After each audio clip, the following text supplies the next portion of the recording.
I do have some good news to start us off with this week. Not only am I back after a shitload of vomiting, in which I decided to sleep on the couch for a night and missed the podcast alarms, but we also just got some great news in our inbox. The Dad and Sons podcast is now ranked 83 on the Apple Podcast Leisure Chart in Brazil. Hello and welcome to the 83rd best Brazilian leisure podcast on the Apple Podcast app, at least.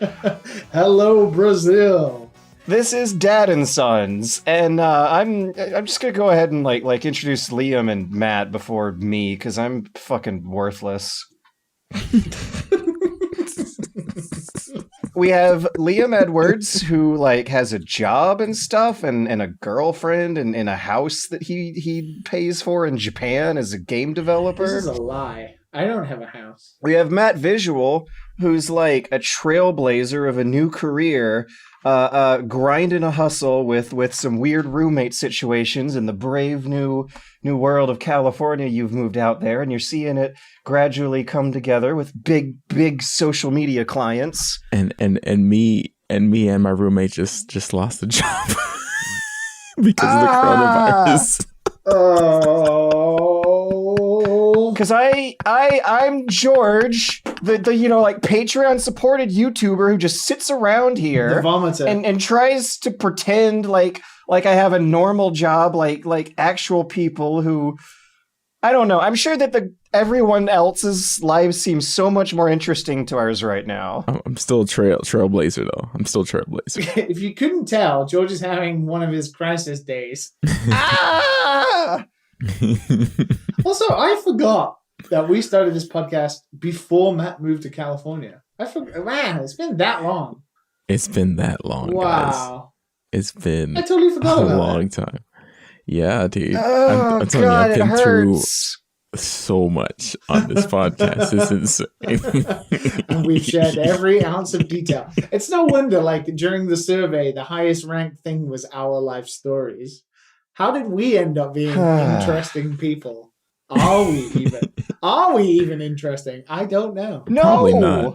No, I'm giving it up at this point. I'm turning it in. There's no fucking way that I deserve any of this. I haven't left the house in a month. I have no friends around here. I have a terrible relationship with my family. I made bread with 7-year-old yeast the other night, and that probably caused me to miss the podcast a week ago, and you guys still managed it just fine without me. Hello and welcome. We gotta be supportive boys. We gotta be supportive boys.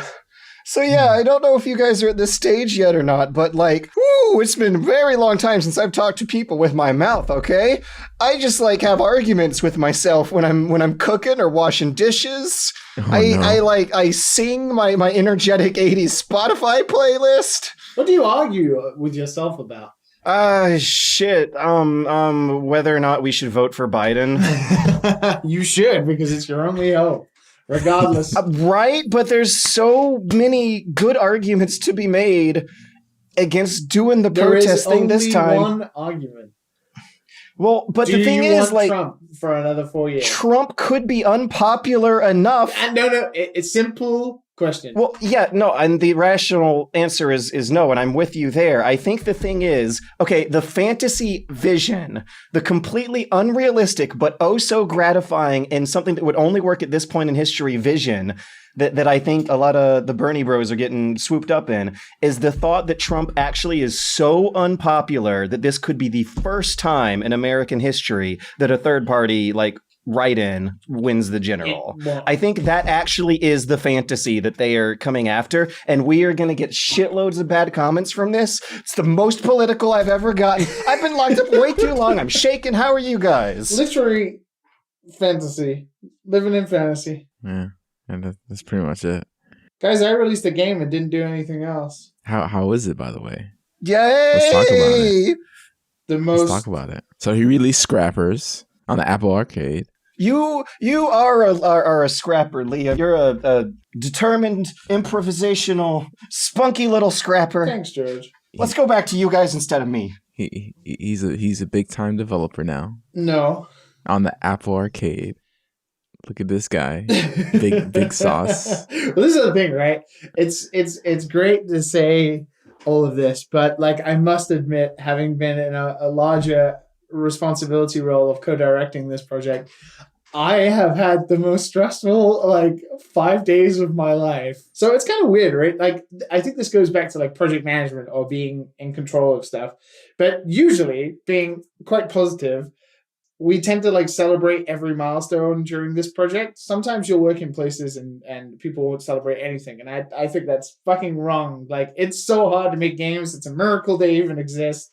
So like you should celebrate every time you progress and hit a milestone. And obviously launch is that massive milestone. However, what never ever changes is that launch day is the biggest depressing and stressful and then most exciting day of your life. It's like from 9 p.m. to 6 p.m. last Friday was literally the worst day of my life with everything going wrong.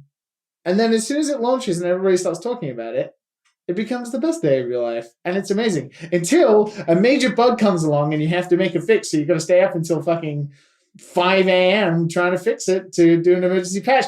Hey, ho, releasing games is hard. But it's out. Hey, how did you handle the like comment and review pressure coming in on launch day? What did that feel like? I don't know. It's so hard. Like I've read like a lot about it. Like I like Pocket Gamer or Touch Arcade or like even IGN Japan, and there was like Famitsu and stuff. They're all talking about Holy shit, stuff. really? Yeah. And Apple Arcade is this thing that some people hate, some people really like. A lot of people just kind of, agnostic on it. Oh yeah, which is totally fair. I mean, here on the podcast, we are official supporters of the Apple Arcade. Yeah, not the over not Google Stadia. Stadia. Speaking of general elections, I just think it's so interesting to see being part of teams before, like the Grand Theft Auto reviews and whatever in the past, or the RDR reviews and stuff are exciting and it's great. You've got like a tiny slice of that. But man, when I watch a YouTube video of somebody playing Scrappers and they're like, oh man, this control doesn't feel very good. Oh, this is frustrating. It's like every dagger in my heart. oh, And you feel personally responsible. And I haven't really... And it's weird because I actually was thinking about it because of the survey and stuff. I was thinking... I wonder if it's going to be like a Dad and Sons episode, like where people have, differing opinions of mine, and then they shout at me on the internet, which is fine, right?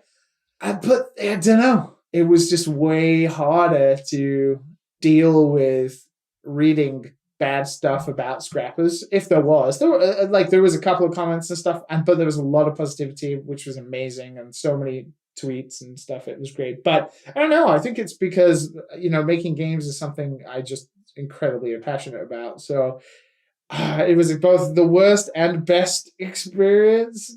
It's so tough. But yeah, I mean, it's only been, it's Monday now, revealing behind the curtain of when we record this now. It's Monday and it's only been 3 days. So it's still like the launch window. Dun dun. Day one begins. And we have an emergency patch coming like today because there's a bug. Soon. There's a bug in the tutorial which can break the game, which our QA did not find, which sucks. But like, I don't want to talk about self-promotion. I mean, we should, because we're supportive boys of each other, aren't we? I mean, we also just there's gonna be Bernie Bros mad at me now, I'm sure. Anyways. I just want to say, if you do have Apple Arcade, or if you have an Apple device, I would greatly, greatly appreciate it if you gave Scrappers a try. It is a game that is similar to games like Castle Crashers or Overcooked and stuff, and it is played way better with friends. Maybe try if you have friends come over after the coronavirus is passed or whatever, or try online, or if you live with people. We need online multiplayer, Liam. There is online multiplayer. You can do it. You can totally do it. I never want to make an online multiplayer game again. I just love how that's always the first thing you see in every single comment section request for every game ever, and then the first big article from the developer saying, no, please stop. Yeah, it was actually funny because I was reading through like the Apple Arcade Reddits and stuff, and there was like so many threads of, oh, I want couch co-op, I want this and this, and like every like the most immediately released comment was like, you can now, Scrappers is out. And we seem to be like the only game that has like this focus on like couch co-op kind of thing. So if you're waiting for like, I don't know, Streets of Rage or something, Scrappers could tie you over and you can have some fun with to some let friends. let out your rage at the Democrats. Anyways, At the Trump Society. George just keeps bringing it back. He just keeps bringing it back. Yeah. woo! So what have you guys been playing? I've only played one game. I know what it is. It's the game. How the hell have you played 100 hours of Animal Crossing, Liam? I mean, that's not the game, but I have been tuning into that every day. But how have What I do you played mean? 100 hours? George, Final Fantasy VII came out. Yeah, that's the oh game. yeah, that's right. That's the game. I have seen a couple gifs of that on the Twitter. Oh That my yeah, God. what was that? Like, was it 2 days ago or 4 days It ago? was the same or day as Scrappers. I had to release a game on the same day as Final Fantasy VII. If you'd have told me when I was like 10 that the only two games that are coming out on that day, one being Final Fantasy VII. What are the fucking chances I know. that the It first got game delayed. you officially like in your life comes out on the same day Yeah. as this like 25-year long this remake of something that wasn't even supposed to have, like, something that was too sacrilegious to be remade. Oh, What man. are the actual chances of all the years, of all the weeks this could have happened? I It know, was right? that one. I know, right? Yeah. I'm glad I did though, because I've been playing it, and I have thoughts. Matt, you have thoughts? I have many thoughts, man. Yeah, me too. Oh, I beat it. You wait, what? Come on, dude. How? I have played. I'm lucky. I've played like 14 hours of it, and that's because I really just shut myself off and I played it. But dude, how? It released the fuck? early. It released early on PS4. Did it? It unlocked at 9:00 my time. Yeah. It unlocked 9:00 my time, and I was like, "Oh, I get a few more hours in." It's like a for people who want to know, it's about like 25 to 30 hours. I'm like, You're almost Well, there. no. I'm like 12 or so hours in, right? So how right. how are we going to approach this? Because obviously we're not going to spoil the end and stuff. But should we just talk about like the game in general? I'm good to hear whatever. Okay. Like I don't have as big an affinity for Final Fantasy VII, which is why I'm waiting a little bit on this, and I have read a little bit about how it ended. Why? Don't even say anything. Why? It was Don't it was say technically anything. all right. You guys have the floor. Yeah, don't say anything about the ending because I hear it changes a lot, and I want to know. See, you already heard something about the ending. Now I'm not going to say anything either. No, I heard it just changes a lot. You can kind of sense that though during the game, right, Liam? You can kind of Yeah, I can that see there's like these things that happen that you're like, oh, what's these? This wasn't in the first game. Yeah, it isn't, and like actually, it's kind of weird because I'm playing through it. I'm trying to like remember what I actually remember apart from the overarching narrative of what Final Fantasy VII is. I'm trying to remember the intricate details, and I actually don't remember that much. But it is kind of like filling in gaps. And Yes. I don't know whether it's the smartest decision they've made. There's like two Where things are I you? absolutely adore about this game. And there's a lot of other things that are kind of like, But in terms of like this as a decision to only be in Midgar, getting to know the Avalanche crew personally and really the game trying to make you care about them and all this kind of stuff is so good. Yeah, It's so it is. good. Because you don't care about them in the first game. Well, they're in it for like what, 4 hours, and then that's it, right? Yeah, they're done. So like They're done. really expanding upon them with this and stuff. Oh man, yeah. I don't know how to approach this. There's like two things I definitely love, and like it follows on from different aspects of it. Well, let's go with the rough view first. All right. Yeah, okay. So, Final Fantasy VII, it begins very rough. I mean, fucking fucking rough. It does. Right? Really rough. And then it climbs up pretty well.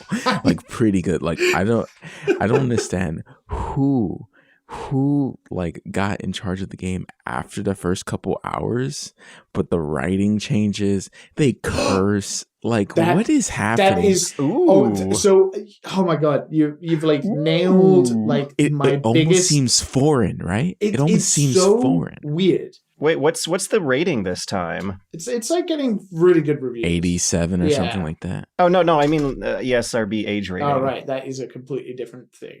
Yeah. It's still T, so apparently they didn't curse bad enough to change it from an M, and that was the original rating. They say shit, bitch, everything. They say in regular conversation, but they do it like quite frequently. So obviously we don't want to harp on about the cursing thing, but Matt is absolutely right. Like if anybody's wondering about this game, the biggest thing I can say in terms of like what stands out is that the game starts out.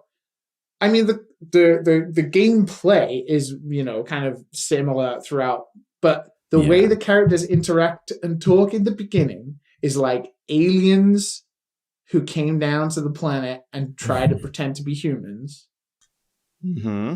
And I think it's the game just trying to tell you that these characters don't know each other. But the way it does is so typical JRPG, like, hey, we should head down this. What? Interjecting each other at weird times, like the language doesn't fit together very well. But then it hits like one mission.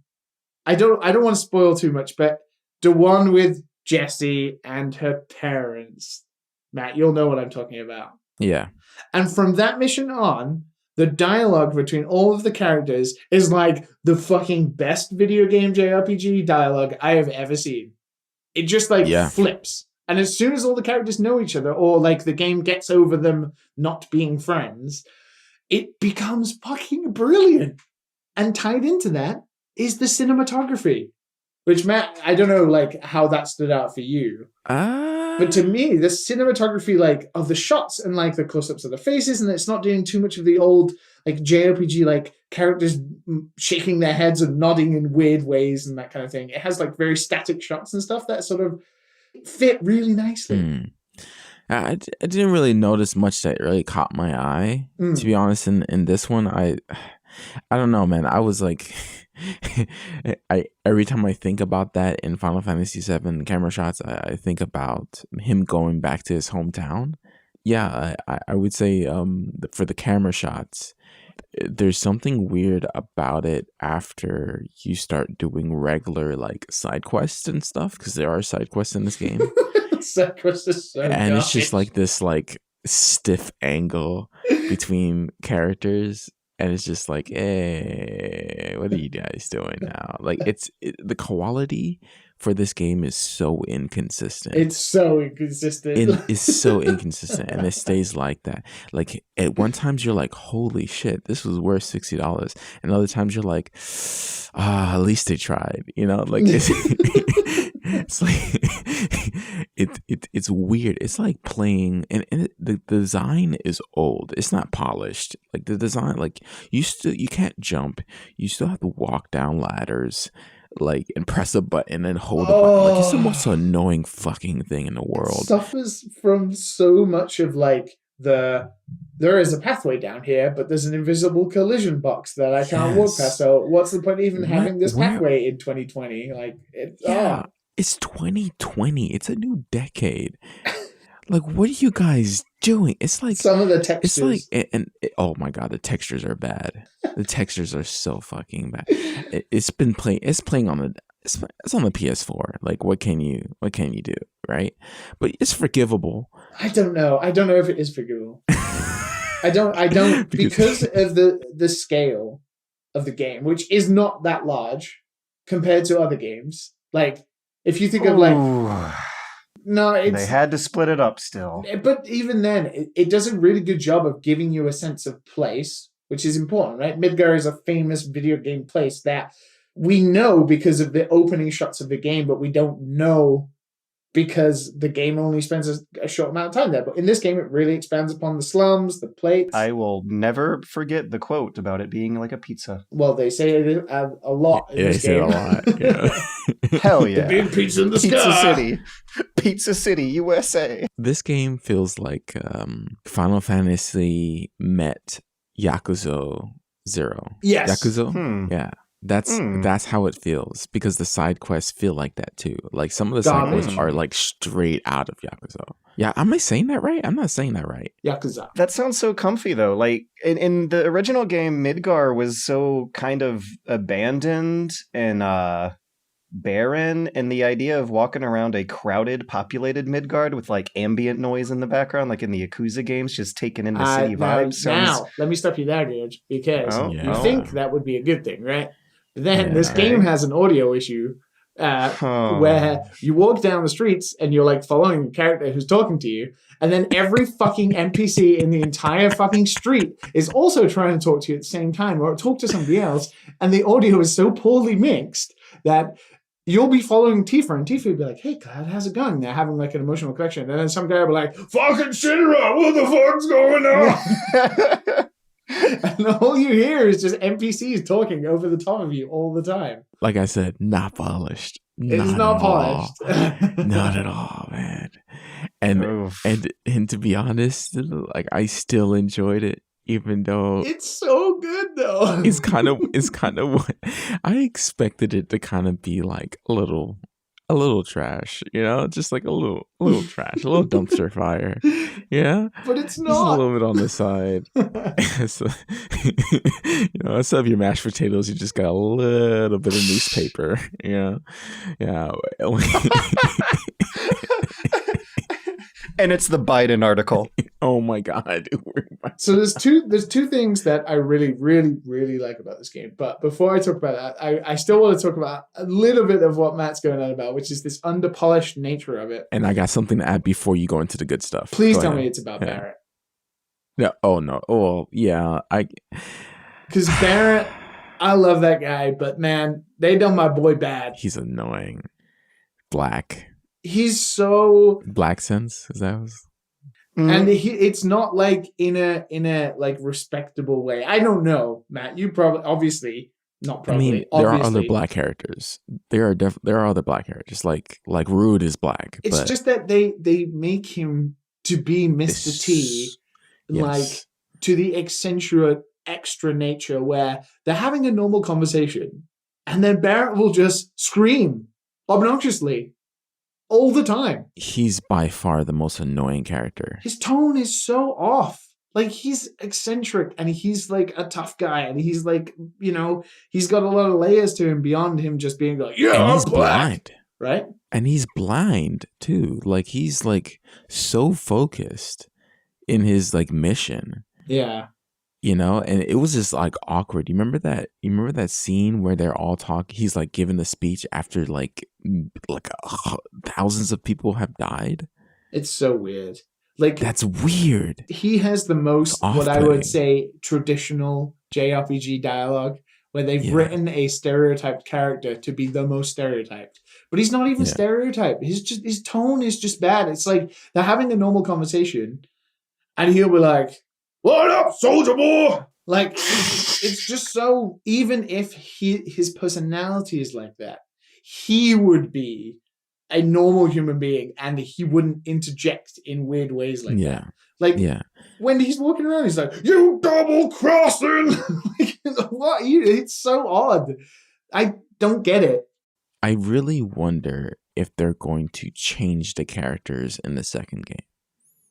I really wonder, because like I see a little bit of that. Like, a lot of things have changed and there's no way for it to follow the same. Because let's be honest, the first disc, like I said, when I played this, like when did I play this? Like last year? Yeah. The first disc is the best disc on Final Fantasy. The other two discs are not so good. And not to say they were bad, they were just not good. So them making more games, they should change it.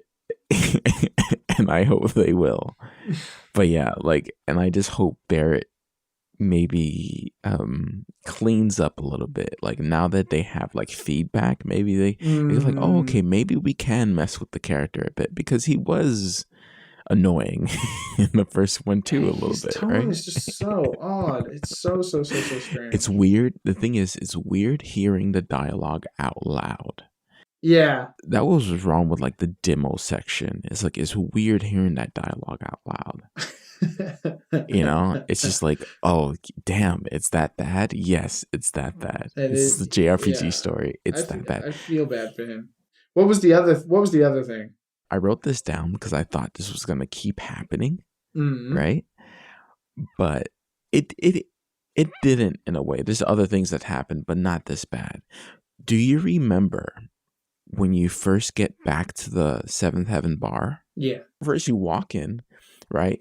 Marlene sees Barrett, right? And then Tifa walks up, and then you walk up and talk to Tifa. Tifa's like, oh, cool, where'd you get that flower? Oh, that flower's nice. And she, in the middle of her talking to Cloud, was like, I need to talk to Barrett. So you go and you walk over, you talk to Barrett, and Oh, Barrett was no. like, because Cloud wants his money, right? He wants to get paid. Yeah. Then Barrett says, no, you need to talk to Tifa. So you go and talk to Tifa, the person you just talked to, and Tifa was like, oh, give me a second.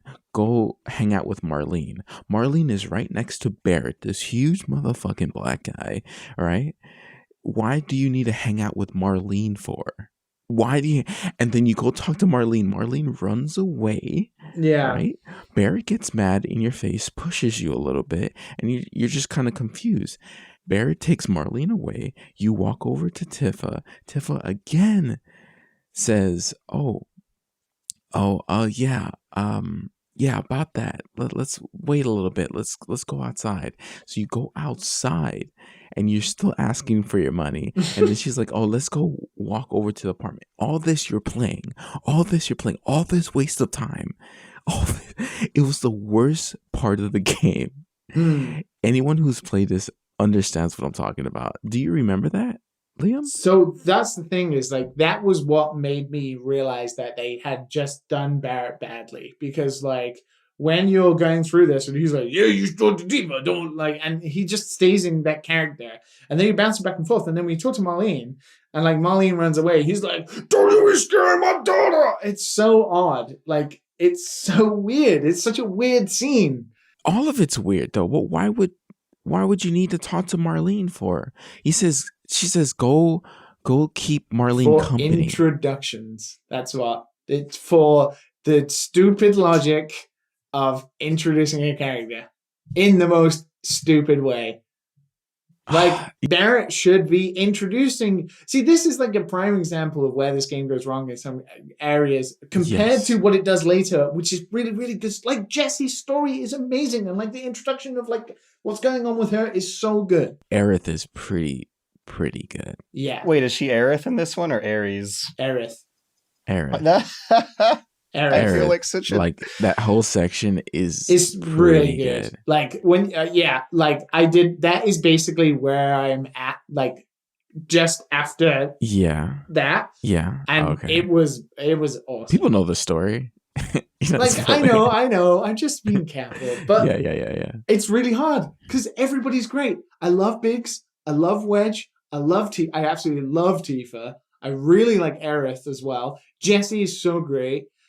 Barrett just gets the shit end of the stick. Even Cloud. And I don't like Cloud, but even Cloud has like character development where his like speech changes and his mannerisms towards people in like a realistic way.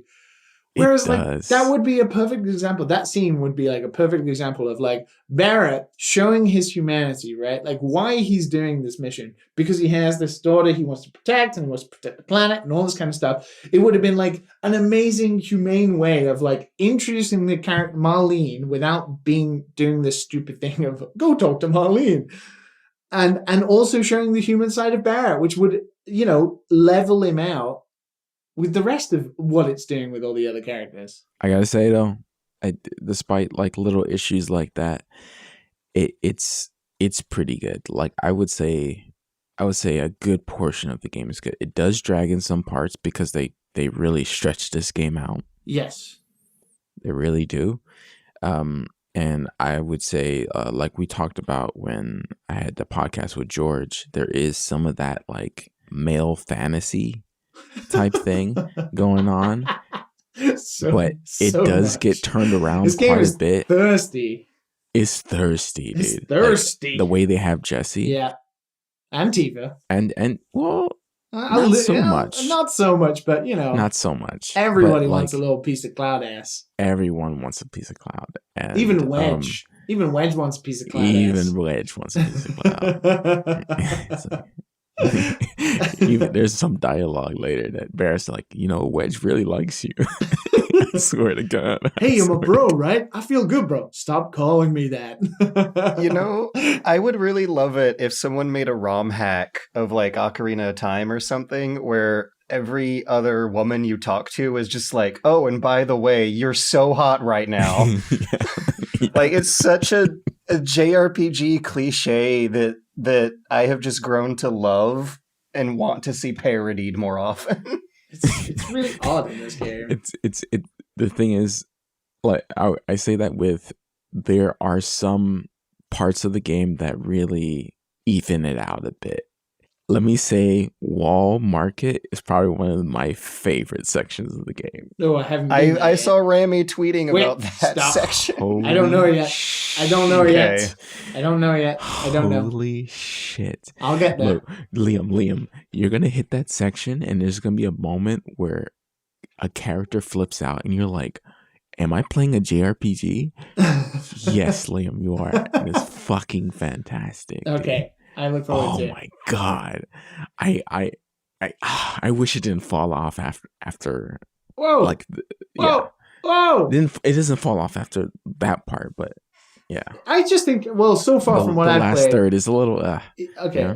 So that's the thing is like the beginning is really weak, but from like just before the Jesse parent mission, which is like chapter 4, I think, through to where I am now, which is after Aerith and stuff, it's been really solid. Like I played like stints of like 6 hours of it without like realizing I'm having a good time, which leads into, man, please never make another Final Fantasy that doesn't have this combat.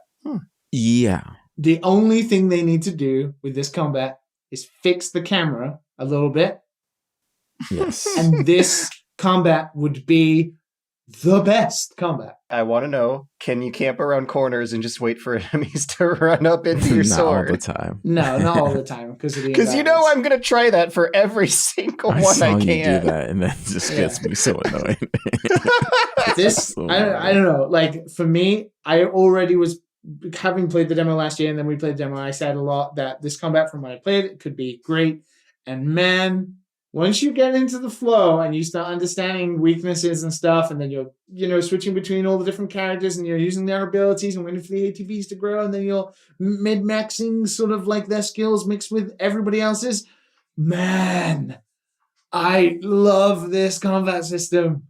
Big fan. I like it more than I hate it. Like, it just gets so tanky later on. Like, I don't know, like you really have to have the right stuff all the time. I recommend just having everyone have like fire, thunder, water, air, just everything. Just everything, because that's the only way you're going to get people's weaknesses down. Everybody has like auto heal and cura for me.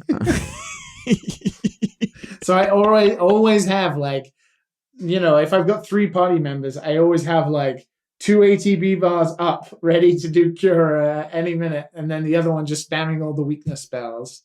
The only thing I don't like is the parry and the block. I wish I can actually do that properly. Yeah, I barely sucks. block. I just dodge with Cloud a lot. Like I just move dodging. But block actually stuns some of the enemies. And also, dodging doesn't seem to actually do what is intended. Like, yeah, I tried to do the Chadley VR fight thing. Yeah. The first one.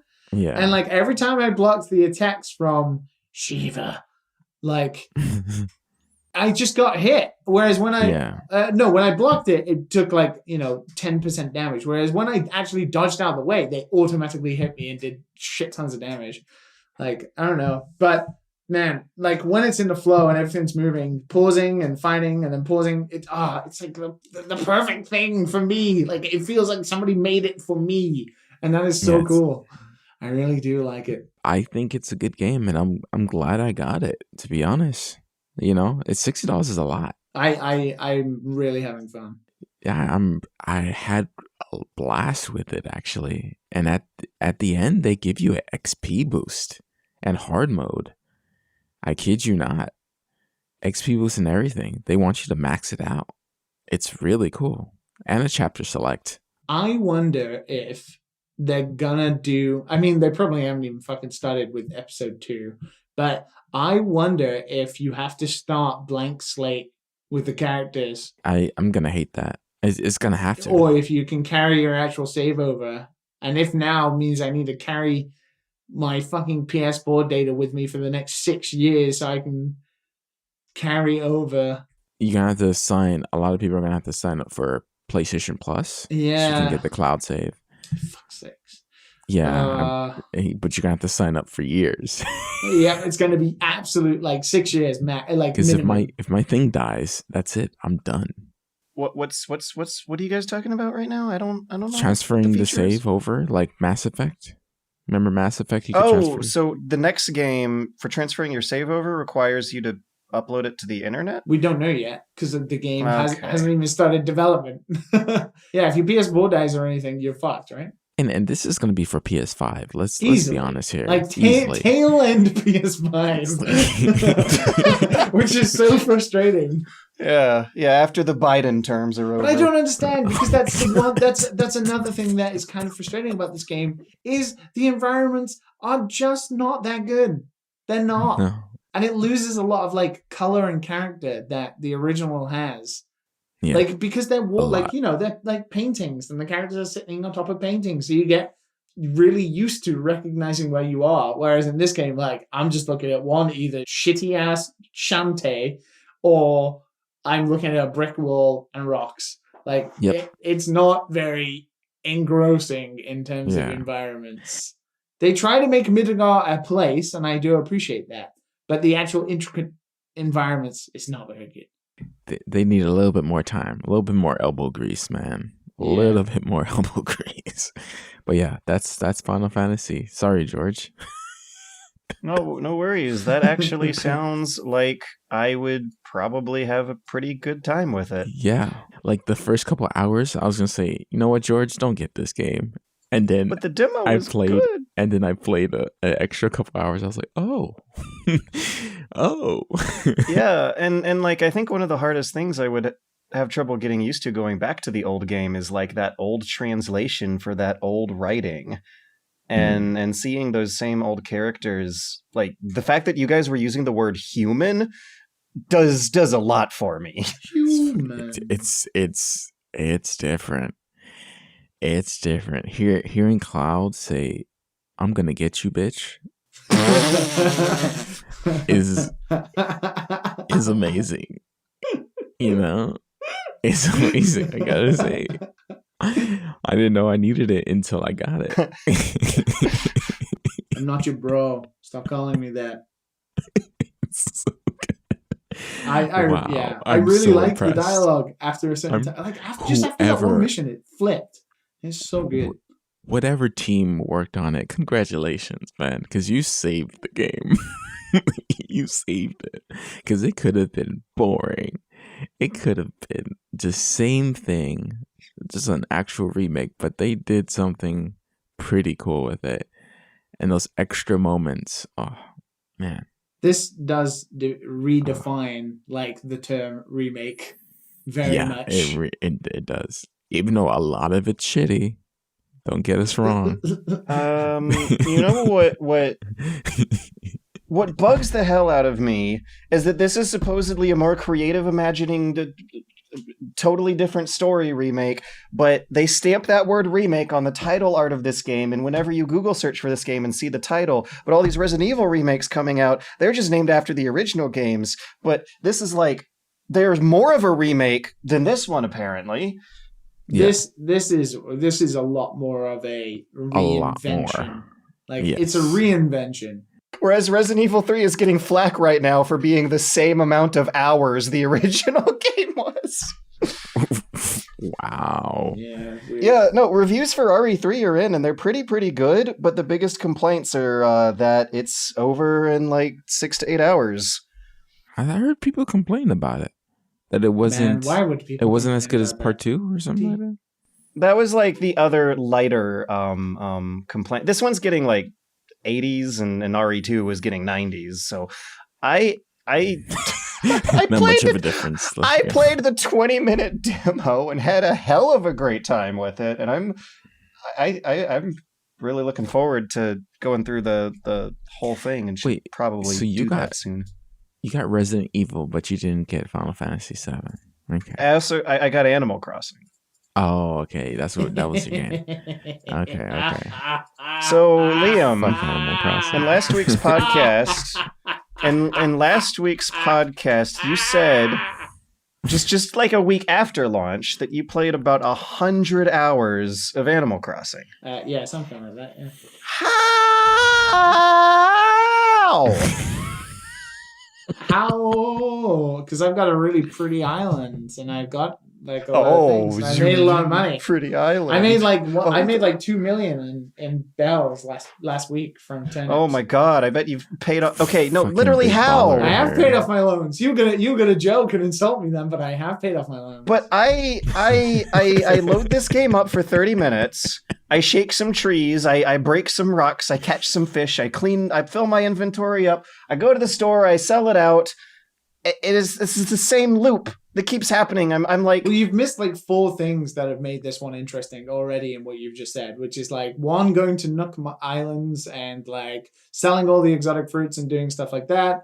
Secondly, you haven't done any online stuff, it seems, which is like I'm trying, okay? Just I apparently needed to sign up for the fee, and now you need to be online at the same time as a friend. I mean, I want to visit your island. I don't want to... You could just open it up and have, like, the lovely dad, sons, daughters, and mothers come, if you wanted. Like, that's what I did. How? Just what button do you press in the menus? You go to the airport. Go to YouTube. Look up a tutorial. I mean, it sounds like you just haven't unlocked half of the stuff yet. I just got...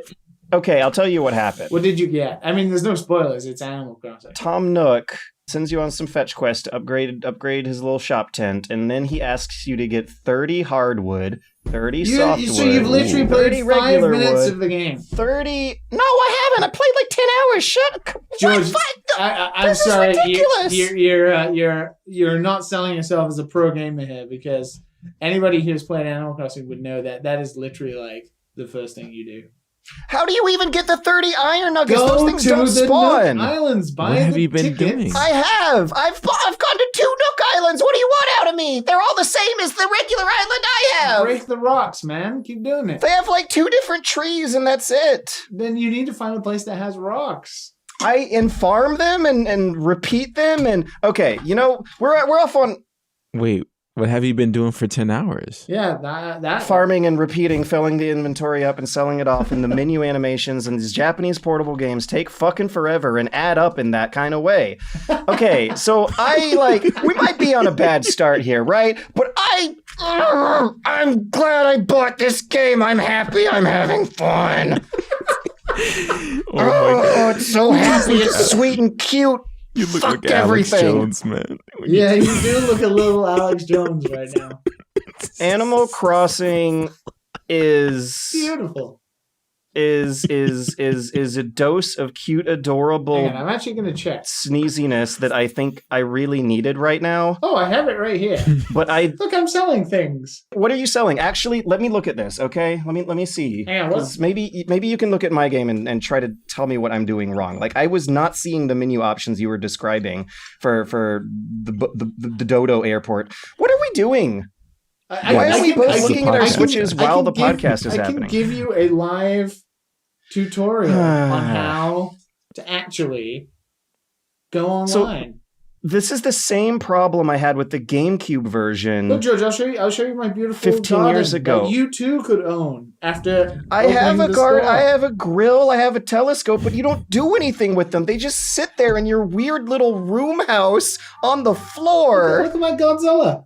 Liam is showing me his Switch. It's so close to the webcam that everything he's trying to I'm trying to focus it. is out of I know focus. why. It's because the It's camera artificial. the camera's breaking everything.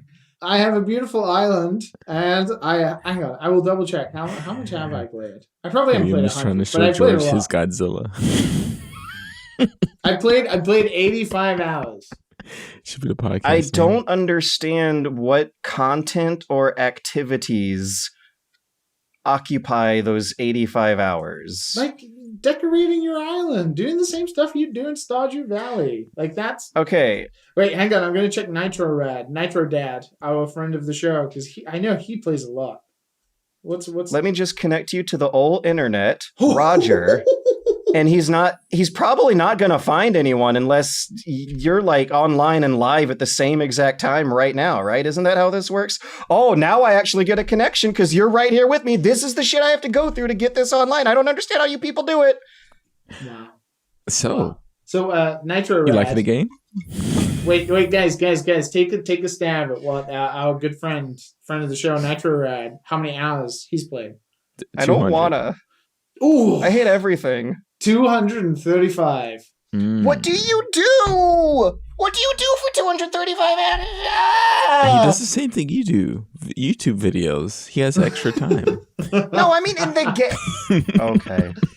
George, you just don't like the loop. A lot of people like the loop. You sell, you buy stuff, and then you decorate, and then you buy stuff, and then you decorate, and then you No, like isn't farm there and- some metagaming involving a turnip trade? Like Yeah, I have you not there's delved no into- way I could break 1,000,000 bells with what the loop I'm doing right now. There's no way I'm even making quick progress. It's like something that I open up for 30 minutes and pleasantly soothe myself But with. that's build actually the how you're inventory meant up. to play Animal Crossing. Like, honestly. And it's not going as fast as you guys. Yeah, because you started like a week ago. Oh my god, yeah, fuck me, right? It's weird because you are actually playing like the way it's intended, which is short bursts of like an hour a day. Whereas, the whole internet meta has kind of turned into this weird mid-maxing, sell turnips, make lots of money kind of metagame. That isn't actually... Isn't that what you're supposed to be doing in Animal Crossing right now? Well, that's what you can do.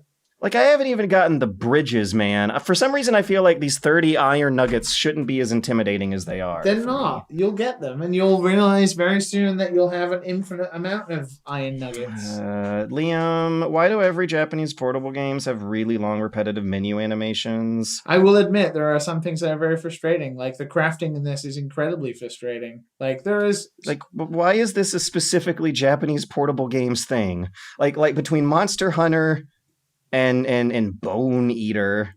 Wait, no, I'm probably thinking of something else called Something Eater. there's like something in the process of the details, right? I think it's to kill time while you're waiting on the train. Well, no, because you can't play Monster Hunter on the train anymore, really, can you? Whoa, I wasn't talking about revolutions in post-coronavirus game design. No, I'm talking about Monster Hunter World. Talking about the trends of Japanese portable games. Okay, yeah, no. Anyways, I've done a lot of griping and complaining, but I like it for some reason I can't explain. Yo, fuck the bunny too, guy. Jesus the bunny Christ. sucks and everybody hates the bunny. The bunny creeps me out because he doesn't act in character all the time. If you walk far away from the bunny, he'll like swipe off the sweat on his forehead and maybe... No, fuck the bunny. Fuck the bunny. I'm glad he's dead. Get rid of the bunny. Never come back, Egg bunny. infestation Take your is over. fucking eggs. Take your fucking creepy ass costume and get the fuck off my island. Never come back. Fucking Egg Day or whatever the hell it was called, Bunny Day, can get lost. It's garbage. Every single egg item was literally the worst thing I've ever seen. And I was upset to turn it on yesterday and look at all of like Sid. Sid is this hardcore, like, rat-looking elephant that wears a leather jacket, and he talks like, boom, like, really deep voice. And then I saw him walking around in a dress and an eggshell hat. And I was like, what has this rabbit done to you, Sid?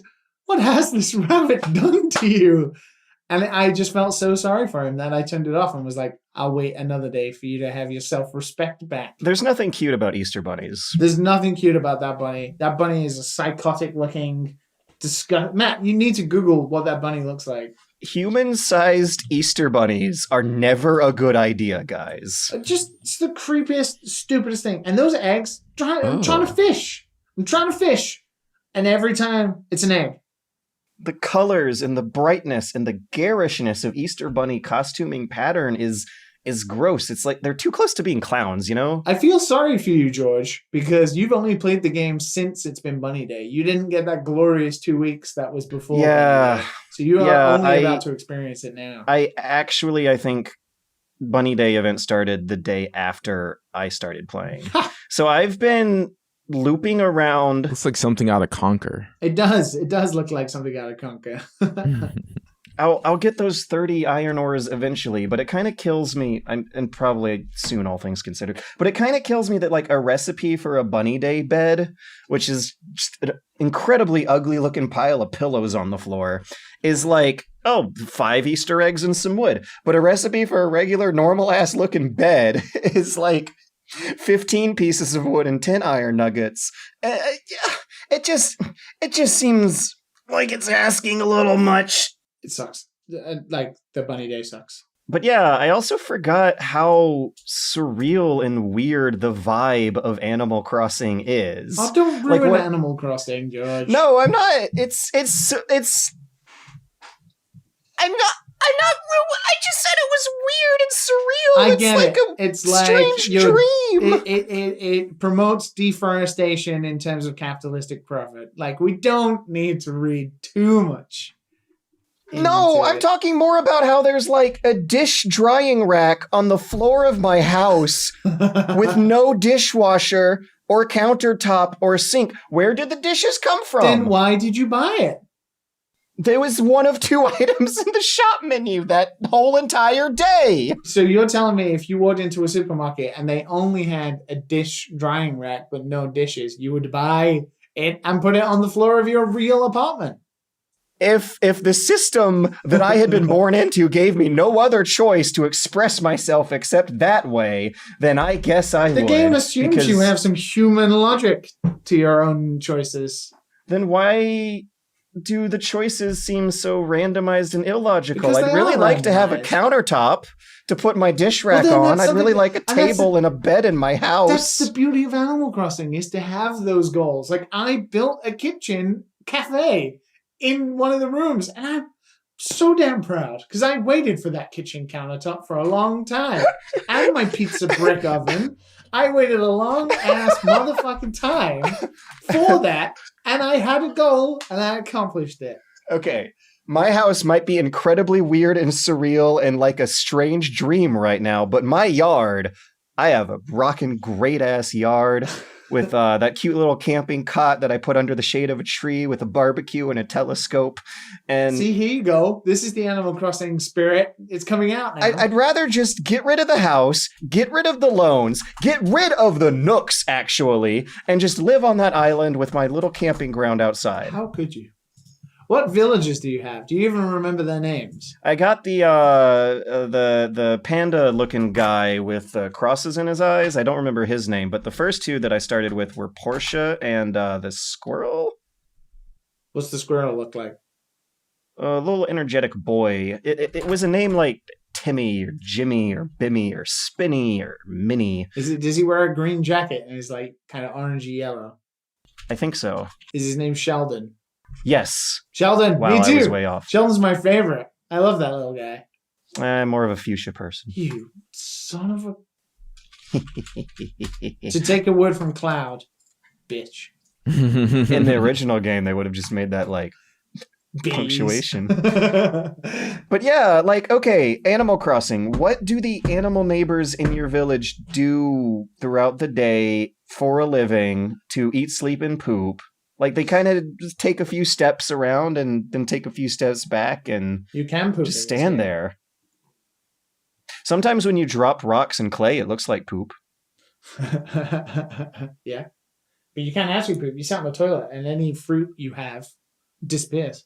Any fruit you've eaten, sorry. What's the deal with eating 10 fruits to speed you up?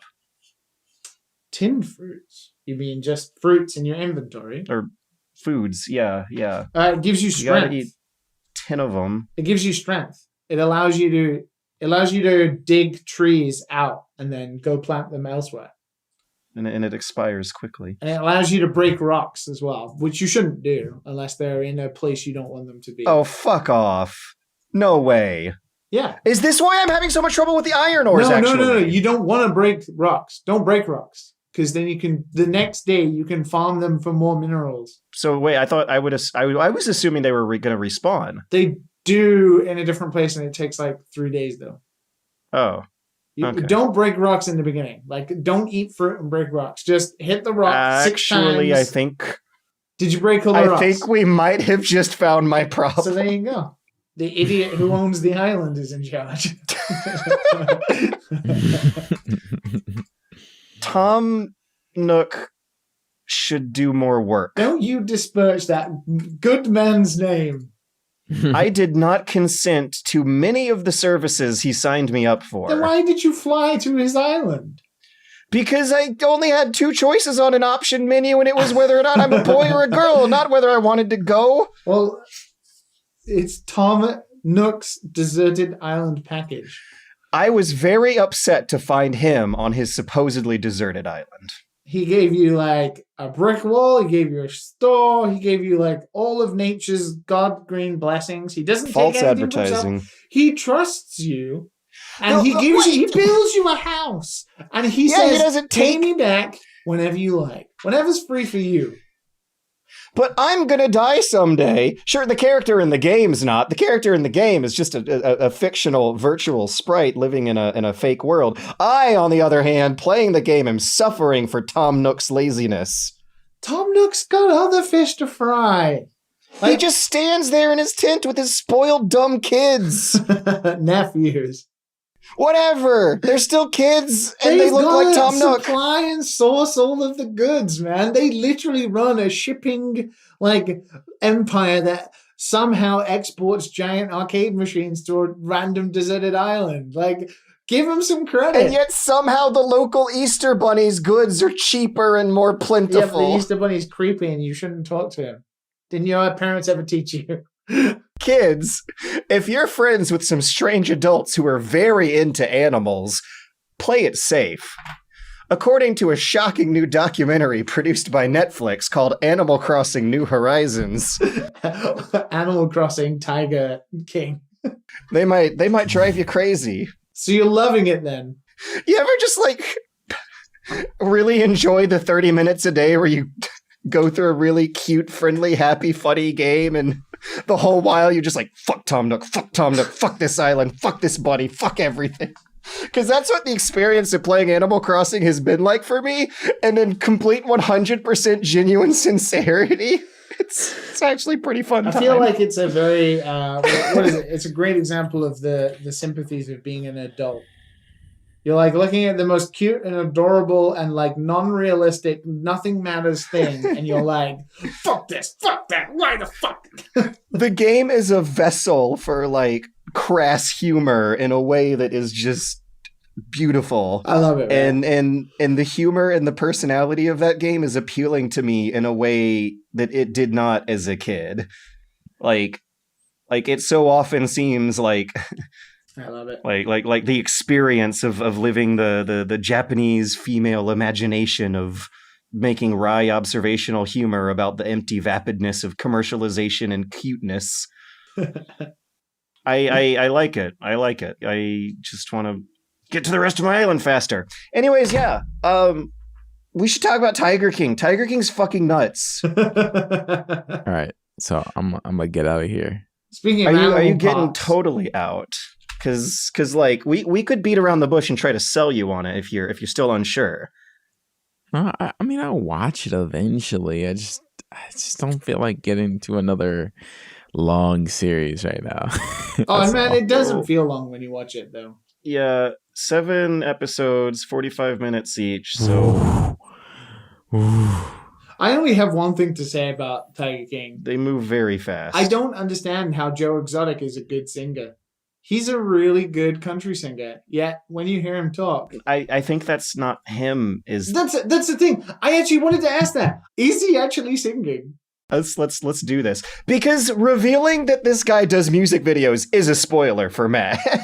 It's not a spoiler. It's in like at the beginning of every episode. It's the beginning of the first episode, but the stuff that they throw at you in the first episode, it comes at you so fast and it's so dense that like 20 minutes in, you're past spoiler territory. Once you describe this show as being about the intrigue between big cat zoo owners in the United States, everything else you say beyond that is a potential spoiler for just how many shocking revelations of how crazy these people's world is. The smartest thing this show ever did was introduce a new person every episode, and you couldn't think the story would get even more weird and unravel stuff, and yet a new person who is integral to the story gets unraveled per episode. It's insane. Yeah, they are really hamming up that Netflix final line before the credits as the cliffhanger line with this. It's so good. So Tiger King is batshit insane and riveting and engrossing, and I also think one of the most dangerous exercises in documentary I'm pretty sure I think I may have ever seen. Also one of the most like boldly and brazenly kind of manipulated and filtered. I did use the word risky, right? It's legally risky. Like there's a lot of stuff in journalism, you're not supposed to allege that someone did something illegal unless you have shitloads of evidence and know that it's true.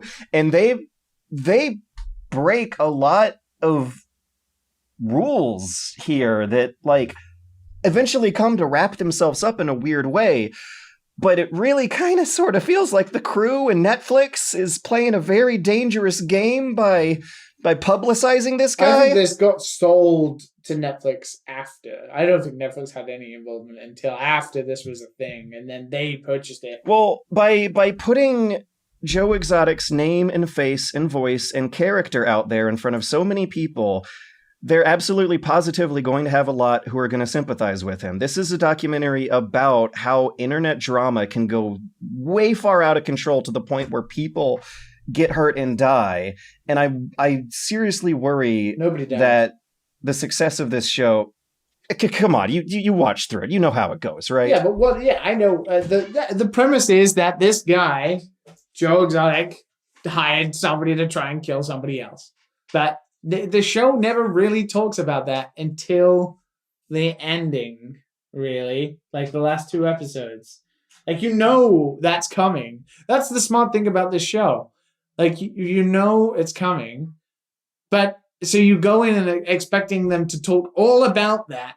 But actually, they don't. They spend like 4 episodes talking about all of the other crazy shit that is happening. They are very selective. It's very good. About like who they choose to talk to and how crazy they try to get them to sound for just that one particular soundbite. Hey, all you cool cats and kittens. Like you notice probably a lot of scary music suddenly jumping in. It's like great. A lot of voices will get distorted. Sound effects will be suddenly really louder.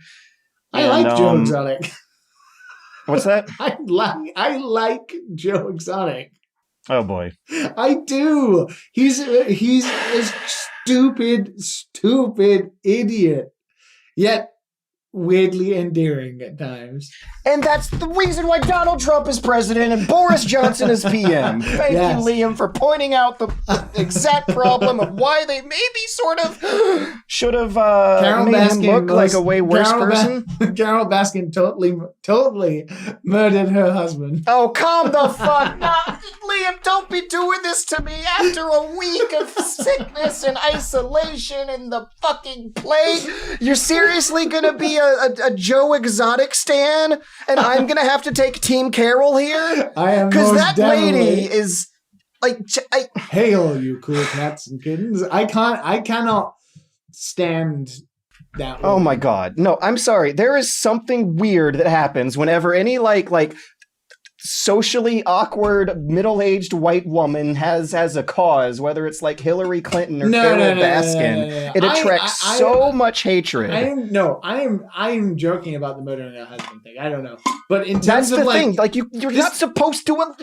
This woman is a complete and utter fraud as well, though, and that's the whole point of the show, right? The whole point of the show is that she is not as bad, but if almost, in what she does in terms of she milks social media to gain money, and she gets donations of about $30,000 per week, as mentioned in the show. She doesn't take care of her animals like she does.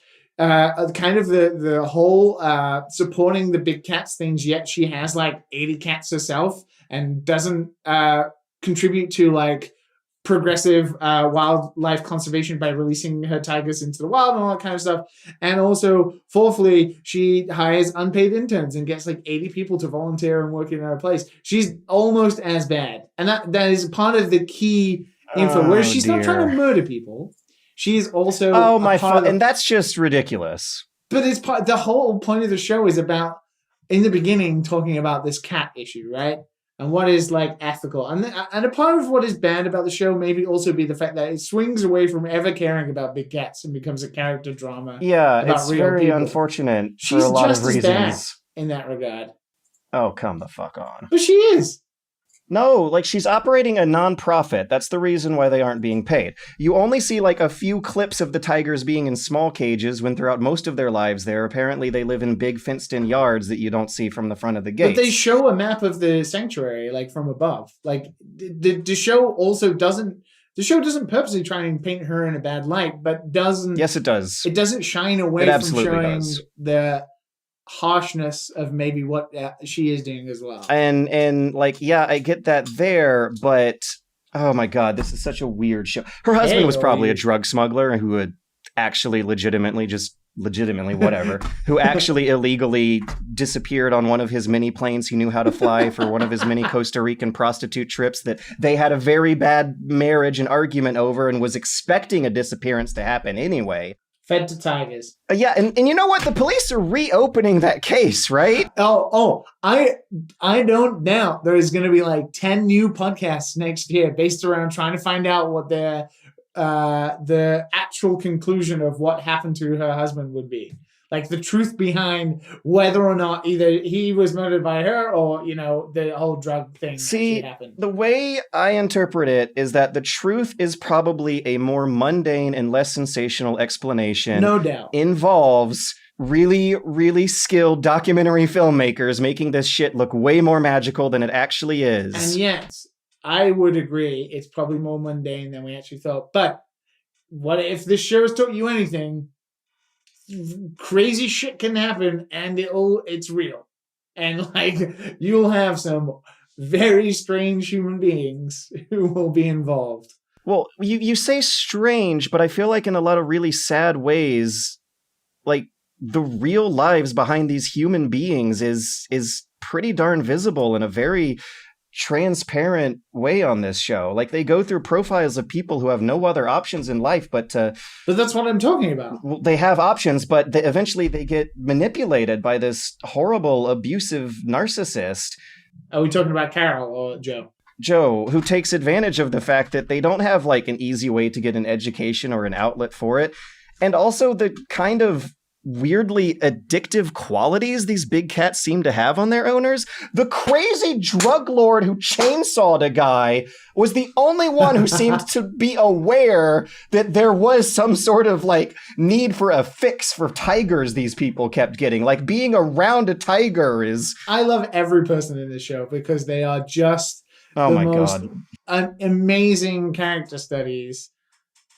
No, they're impoverished poor people who didn't have a better chance in life and got hooked on the wildest, craziest drug there is, which is narcissism. And yet, at the same point, it's like these people had nowhere to go, had no opportunities, and this guy who, for rightly or wrongly, is a terrible narcissist and also a manipulative fool, hired them and allowed them to live and work and eat from everything he was provided, everything he was earning. I'm joking around when I defend Joe Exotic. I'm not. He obviously is an egregious, terrible human being, right? But there are qualities to him on the flip side of also bad of Carol, and also the other with like the sex wizard or indie guy. I am of the opinion that Carol just got completely shafted over by the producers here. I don't know. If I am of the angle that what we're actually seeing is what the result of like poverty looks like, and also a defense of the idea that you are such a powerful individual in the world that you can escape poverty if you want, therefore you might as well just kind of sort of enjoy your shitty existence on the tiger farm, is something that Carol Baskin got wrapped into as well. So in the introduction of her segment, she says that she's walking down Nebraska Avenue in Tampa, Florida at night. I'm totally reading this from the internet, by the way. You have this story that involves a rich man pulling her over from the street. She says that she was raped at 14 and married him at 17. That all sounds like someone who was underage as a prostitute got hooked up with a drug lord, and the best solution she could make out of that incredibly shitty situation of a husband who left her was to turn it into a non-profit animal rescue after realizing how bad the breeding business she knew before was. Quite possible. And so for someone like that... Oh god, it's so hard to talk about because there's so many like what ifs and possiblies and maybes in the story that you can't really say much with conclusive assurance. But I just want to like half assuredly speculate that Carol Baskin is probably not that bad of a person, and everyone else is probably okay. The ex-husbands and the women on that weird sex tiger cult harem seem like their worst quality is really them just being gullible. Yeah, and I mean, like ignorant. It's the TV show of stupid people. I mean, I don't know if Doc Antle or who was the new owner who bought it out from Joe Exotic, Jeff. Although he eventually got caught and arrested, so he's not smart. But Doc Antle, well, he didn't. He got away with it. God, hearing the conversation where he like, was it Doc Antle? Who was the guy who chainsawed the guy? No, that was the drug dealer. Doug Antle was the like weird sex wizard guy. Okay, yeah. When Chainsaw Man described what it was like rationally, like weighing and crunching the numbers of risking a murder for his drug business, I was like, oh, holy shit, these guys are psychopathic, evil people, but they're not dumb. That sucks. Yeah, no, Joe Exotic seems like an idiot. Much of them seem like an idiot, but there's the one guy who seems like a drug lord mastermind who's actually aware of how tigers and the adrenaline they were getting from playing with tigers was a drug too, who seemed like he had a kind of evil intelligence to him, and that scared me a lot more than... Yeah, but that's why he's only in the show for one episode, and then they never speak to him again. He was too smart to agree to more interviews than that. Well, he was just too smart, so it wasn't interesting. I noticed that I got a lot more shock at the scenes of primates in these zoos than I did of the cats. I don't know if you got that too, but whenever I saw like when you saw other animals, you kind of forget. You're like, oh yeah, it's a zoo, right? There must be other animals. But monkeys and apes and chimpanzees have a special place in my heart. They're so close. They look like kids. They look like something that could have horrifically Resident Evil transformed out of a human baby. So like, I sympathize with them more, and their plight. They are easier to personify than the tigers. Whenever we saw a shitload of footage of tigers getting treated badly, but they did not dwell on that in the documentary. And they also cut out a lot of Joe Exotic's racism. Oh yeah, like man. This is. I mean, they're terrible people. Like that's all why terrible. I don't know, man. Maybe it's because you don't live near a bunch of American rednecks. But I was not seeing the appeal of any of these characters. Well, that's the thing, right? To me, they just don't seem real because they are literally just caricature rednecks. And to me, they remind me of like real ass poverty I've witnessed and stuff. Like people who will grow up under those kinds of conditions to develop those kinds of attitudes. That might be why it's hilarious to me and not so hilarious to you. Yeah, like it was scary. It was riveting. I only laughed in self-defense at just how ridiculous each new step would get. Well, I had fun. Then I watched This Is Sunderland, and that was a bit too real for me. And then, because it's English. Oh, wait. I remember, you, we had this talk actually about Dairy Girls, didn't we? Did you watch Dairy Girls? I did. And you Yay! said, or was it you who was Yeah. like, it reminded me of a little bit of an uncomfortable time. Well, it reminds me of school, and I imagine it reminds a lot of Irish people about when the IRA and stuff was happening. No, like, I love that show. I'm a really, really big fan of that show. Did you like it? The Dairy Girls seem like fun, crass adult cartoon characters, Yeah. but live action. It's Father Ted, but for 2020. It's good. I liked it. So, Matt, you back? You back, Matt? Matt's just back. Matt just was like, I'm gone, dudes. Fuck this. How long did we go on for? Let me see my 17 minutes. Not bad. Matt, you didn't have to witness the beast, the George Beast. The George Beast. I had to take Team Carol, man. It was nasty. I can't wait for Matt to watch him be like, fuck Carol. This is Matt. This is the kind of show where you want to keep a phone of Google open while you go through it. Everywhere we go. Why do millions of kids start their day with Kellogg's Frosted Flakes? We are tigers! The answer's short and sweet. The great taste. Those crunchy flakes, perfectly coated with sweet frosting, are a welcome part of any balanced breakfast. And they have the one-of-a-kind taste kids have made their own. Kellogg's Frosted Flakes. They're more than good. They're great! Welcome back, all you cool cats and kittens. I'm harnessing my inner Carol basket. Oh, is that what? Okay, that makes way more sense. She says it in such a weird way, like, "Hello, all you cool cats and kittens." That doesn't mean she killed her. Okay, whatever.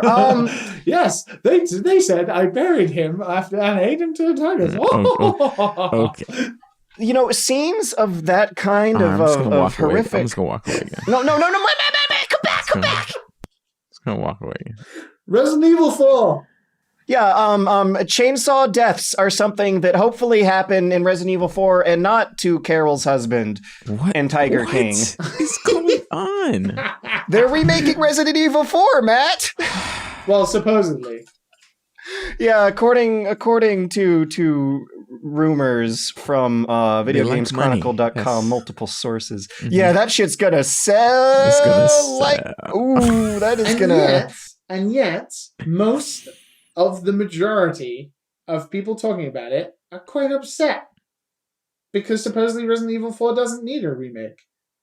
I mean, they're not wrong, but there is the island. Have you played it recently? I've played that game so many times and I love it to death, and I would absolutely welcome a remake to see a new light on a game that's been sold on every single goddamn platform in existence. I am apprehensive because I do believe that RE4 is a modern classic that doesn't need a remake, but I am also somewhat hopeful because, like, there is the island that is a chapter of that game that could actually use a remake, and there's the just the really good, solid, strong streak that Capcom's RE teams are on right now. There's a lot of really great stylization that I think you could do with a foggy gray redwood forest with next gen graphic technology that I would really like to see. This game would be great. Like it will be great. It's not made by the in-house RE team though. And what are they going to do about quick times? Oh yeah, it's Osaka-based M2. Yeah, brand new new studio founded by former Platinum Games head Tetsuya Minami. Do we know who's working there? Yeah, Tetsuya Minami. Okay. But it's called M2 because the original idea was that Shinji Mikami and Tetsuya Minami would work together on this project, but then Mikami was like... In any case, that does not dash my hopes, because any Capcom stamp on a Resident Evil game that comes out next is still good news to me, because 7 was fucking great. RE2 Make was fucking great. RE3 seems to be doing okay. I'm excited. It's not like the RE4 original game's going to go away. Even if it's bad, it'll still be there. I'm excited too. No, exactly, right? That's the thing, right? It's like, if you don't want to play it, don't play it. It's the same with the Final Fantasy VII Remake. If you don't like it, don't play it. I'm surprised I'm not more apprehensive, actually, because I just wonder about QuickTime events. Like that is something that has passed into the wind. Oh yeah, you're right. So, but it was like introduced in this game. So how are you going to do it's it? iconic in this game. I wonder what's going to happen to the camp. Like the roller coaster rides and the giant statues chasing you through the castle. Keep all that weird shit like they did in RE2. God, I hope they keep all that weird shit. Imagine seeing Ramon Salazar's like his big chasing statue in glorious next gen 4K. It's gonna be amazing. Haptic feedback, solid state drive, Resident Evil 4 remake. It's gonna be great. I wonder if they're going to make Leon walk and aim at the same time. I hope because that so. would definitely necessitate a change. All we need is levels. RE2 combat in RE4, and then we're golden. That's all we need. Well, RE4 is a little faster and more intensive on the drop kicks, and in the RE2 remake, keep that. Keep all the combat stuff, and keep it on the one button presses. I don't need no tank controls. No tank controls. And in RE2 remake, Leon was not an action figure superhero, but it was fine because he's younger. But I wonder if in this one they're going to try to gritty it up and make him... If they don't make his face look the same as old RE4, I'll be upset. Because I think RE2 Leon is handsome, but he's not RE4 Leon handsome. I want to get that drop kick that you get after a headshot in RE4. You guys know what I'm talking about? Yeah, man. The crowd clearing move. Like RE4... I want the big, like, somersaulting kick, like the flat. It's so much more of a brawler game in some ways than, like, the hardcore survival horror that the latest ones have steered towards. So that is also something I wonder, too, is if this is going to be an incredibly ironic moment in video game history where Resident Evil 4 will be remade to to steer the series back to darker, slower, quieter horror from the action that RE4 steered it towards. That'd be something. Hey, let's move on to some listener emails. If you would like to send in an email about how much you don't want to vote for Joe Biden, mail it in to dadandsonspodcast@gmail.com. Yeah, Marcus R., my preferred candidate, wants us to discuss a topic on the podcast, time. I was wondering if you could talk about controlling time in video games. Examples: Max Payne, Prince of Persia, Fear, Superhot, Time Shift, Dishonored, Life is Strange, etc. Compare gameplay mechanics, importance to the larger picture. What are the different ways so far of manipulating times in games? What game does it best and why? Are there any possible mechanics that have not been explored yet? How does it fit into the game's overall story and pacing and so on? I would argue only 2 of those games on the list are good, and he missed like the best example of time, even though I don't like the game. Oh my god. Which is Braid. Braid is... Yeah, I don't like Braid, but Braid is the best example of using time to actually shift the world. I would have... Yeah, for sure. Like Superhot and Prince of Persia are the only 2 games in that list that I think actually use time to be a unique gameplay mechanic and not just a gimmick. I should watch someone play Braid because I just never got into it. Yeah, me neither. I tried 3 times. 3 times, couldn't. What about the like snap pausing you can do in Dishonored where you zip around and like but it's put not people in front of their bullets? Gameplay. It's not integral to the gameplay. I went through that game without doing most of those tricks and was sad to find out that you could do that shenanigans afterwards. Well, that's the point, right? I feel like I really missed out. In Max Payne, you can play the game without it. Prince of Persia, you cannot. Fear, you cannot. You can. Superhot, it's literally the point of the game. Time Shift, I don't know. Dishonored, you can play the game in completely different ways. Life is Strange is like... Max Payne was awesome. That's a stretch. Because that's a complete stretch, I think. Max Payne, Matrix slow-mo. Love it. Bullet time in 3 is amazing. Yeah. I want to just like say that my fave was Superhot VR. Yeah, for sure. Time moving when your body moving felt like being a different animal. Like it felt like I was thinking really fast and moving really slow. Superhot is a great example of one of the only games that actually, alongside Braid, that actually uses it as like an integral part of like the game design. Now, Like it's not just cast off as like Why an is there additional not feature. a super hot VR2? now, cell shaded Prince of Persia. Now, that was a good game. Did that do the This has system nothing to do very with the time mechanics. Yeah, I was gonna say that doesn't have a Yeah. time That was a good mechanic. game. Cell shaded. That's the Jake Gyllenhaal era, isn't it? I think so. Like that was a good game, man. I remember I playing only that. ever remember that game just being on sale on Steam for like Yeah. $1 all the time. Yeah. It wasn't as popular. I don't think so. No, I don't think so. Yeah. It was made by EA, right? I don't remember. It was the reboot, right? Yeah, it was a reboot, and people just The life didn't of the take to it. reboots. Yeah. Remember renting it. Oh man, I miss Redbox. I miss Redbox so much. Oh my god, this podcast has lived through the era of death to Redbox. Yeah, paying $60 for games is like it's like so bad. So bad. 2008. That game came out in 2008. What the hell? When did Sands of Time come out? That was before that, right? That was Yeah, the but game how before that one. And then there was a game after No. this one too. No, Sands of Time was like there's a game between Sands of Time and it, right? There must have been because this was the reboot. Yeah, there was like Sands of Time, Warrior Within, Two Thrones, Battles of Prince of Persia, and then they remade it 6 years later. No, 5 years later. Well, yeah. Wow. Is that the question?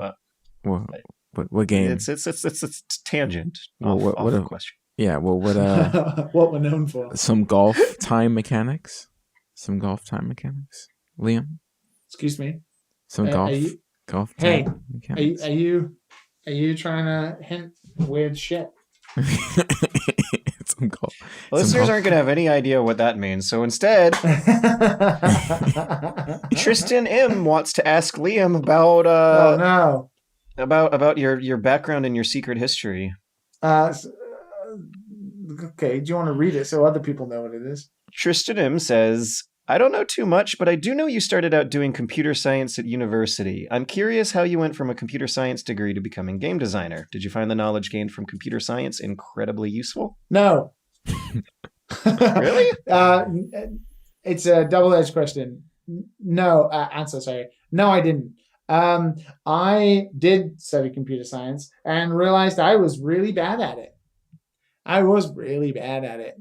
And I took a different route, I would say, in regards to my being able to work in the games industry, which is I wrote about video games like George did, and I made stuff instead. And I talked about not just games as like, I mean, everybody on the show knows now, I like talking about systems and I like talking about design, and I've always done that. But before I was just kind of writing about it instead of actually putting it into practice about what my ideas would be, because I couldn't program, because I hated programming, and I could, I'm fairly decent at like JavaScript and like HTML5 and CSS, and I could do web programming and stuff like that. No problem. That was fine. But I couldn't do it. I couldn't get to a level where it was, especially when I was in university, which is like 2008, 2009, it was early days. There wasn't like the freedom of Unity and GameMaker as there is right now.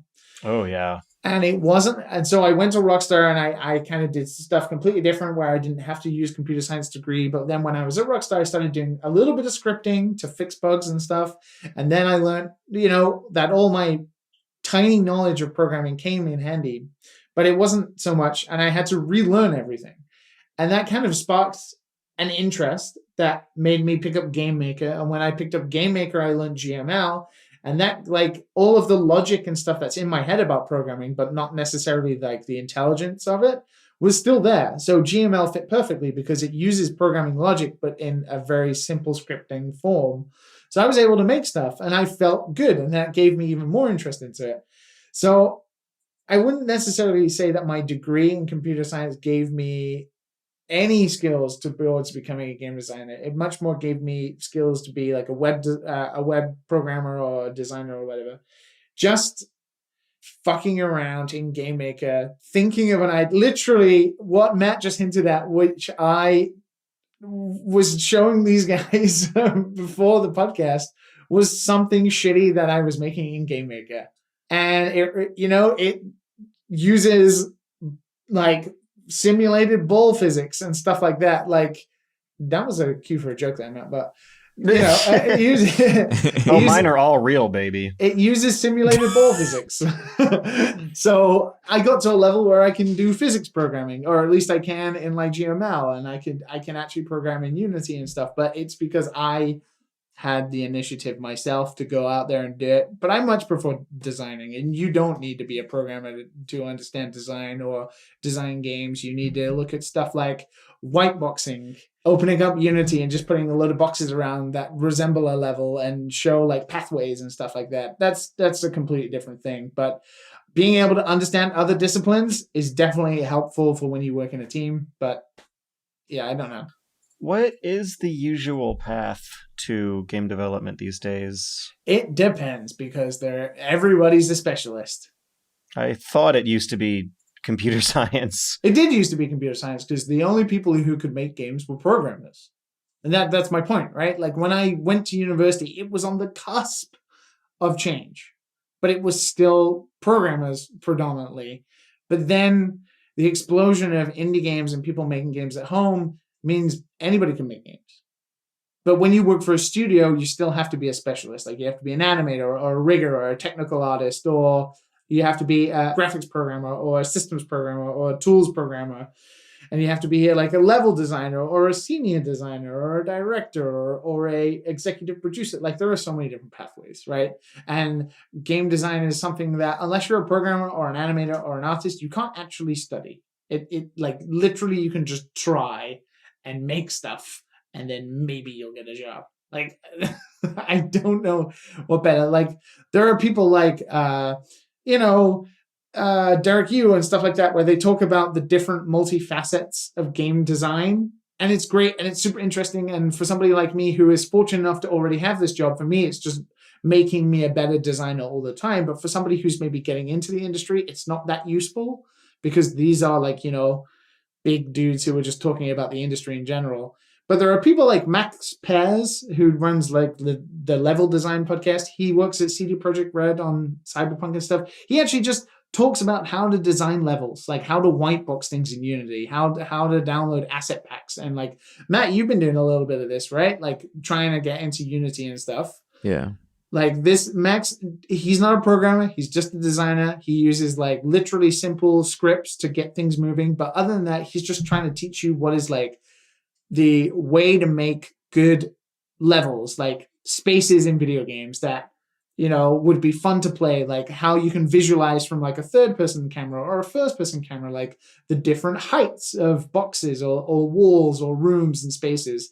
And that kind of stuff, if you like look at that is much more like a studious way of getting a job. Like if you follow that, you could make stuff and then you could try and show portfolios and stuff. But it's really hard to say that computer science is now the only way to get into the games industry. It's definitely useful if you want to become a game programmer, but not a game designer. Maybe not. Yeah. I will never forget seeing Richard Hoffmeyer at GDC in 2013, who had just won a shitload of awards for Cart Life, and like someone who was unable to come up with acceptance speeches at the show and just looked completely sweaty and miserable, and apparently made this game over a year in his free time after working in the food industry. And he just kind of shrugged and said the tools are way easier now than they used to be, and that was 7 years ago. Yeah, but he's right then. And, and that game came out in 2010, so that was 10 years ago when it actually released, before it won all the awards.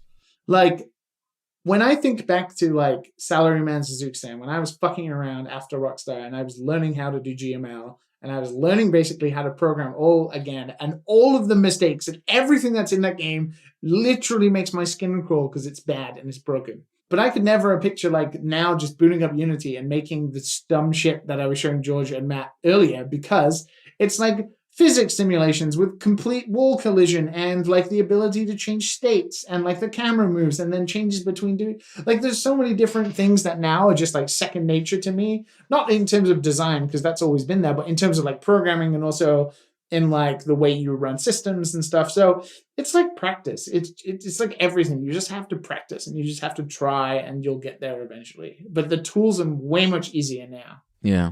I kick myself every day for many reasons, one of which is not checking them out.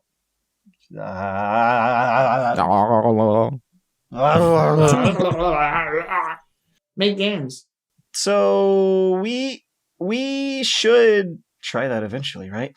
But we also have a little bit of a spoiler chat in store for Half-Life Alyx. Alexis. Yeah, last week when I was sleeping nauseously on the couch, I would have talked about it, but alas, Liam, you still haven't beaten it, right? Nope, that's why I'm gonna get out of here. Oh, Liam. bye, Liam. I'm gonna bounce, and I'm gonna go play Final Fantasy VII.